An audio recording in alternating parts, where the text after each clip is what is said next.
കിടക്കുക. കിടന്നു കഴിഞ്ഞിട്ട് കാലുകൾ രണ്ട് സൈഡിലോട്ട് സെപ്പറേറ്റ് ചെയ്തിട്ട് കൈകളൊന്ന് മലർത്തി വെച്ചു. അപ്പോൾ കയ്യിലും കാലിലും ബലം കൊടുക്കുക. കൈവെള്ളം മുകളിലോട്ട് നോക്കിയിരിക്കുന്ന രീതിയിലായിരിക്കണം.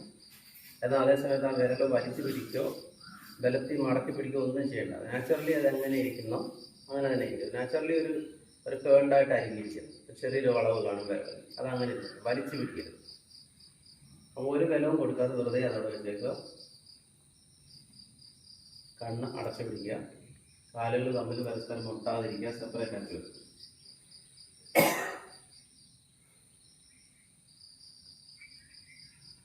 ഇത് നമ്മളുടെ ശരീരത്തിലെ സെൻസറി ഫീലിങ്സ് അല്ലെങ്കിൽ നമ്മളുടെ ഇന്ദ്രിയങ്ങൾ കൊണ്ട് സെൻസ് ഓർഗൻസ് വഴി അനുഭവപ്പെടുന്നത് എന്തൊക്കെയാണെന്ന് ശ്രദ്ധിച്ച് നോക്കുക. കണ്ണുകൾ അടച്ചു പിടിക്കുക. കണ്ണുകൾ അടച്ചു പിടിച്ചു കഴിഞ്ഞാൽ നമുക്ക് പ്രത്യേകിച്ചൊന്നും കാണാൻ സാധിക്കത്തില്ല. നമ്മുടെ ശ്രദ്ധ ശരീരത്തിലേക്ക് വരും. ശരീരത്തിൽ ചിലപ്പം കുറേ നേരം പ്രാക്ടീസ് ചെയ്തതിൻ്റെയോ അല്ലെങ്കിൽ നേരത്തെ ഉള്ളതോ ആയിട്ടുള്ള ചെറിയ വേദനകളോ അസ്വസ്ഥതകളോ എന്തെങ്കിലുമൊക്കെ ഉണ്ടാവാം. അവിടെ ചെറുതായിട്ടൊന്ന് ശ്രദ്ധ കൊടുക്കുക. ആ അസ്വസ്ഥതകൾ മാറി വരുന്നതായിട്ട് വിചാരിക്കുക.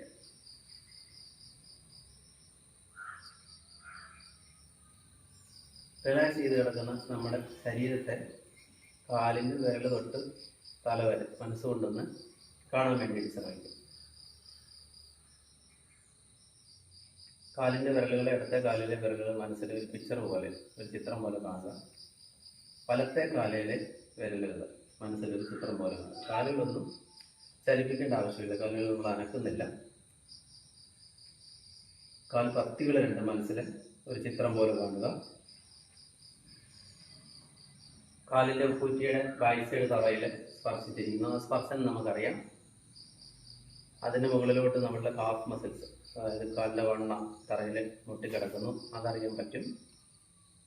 നമ്മളുടെ കാൽ തുടകളുടെ മസിൽസ് റിലാക്സ് ചെയ്ത് കിടക്കുന്നു.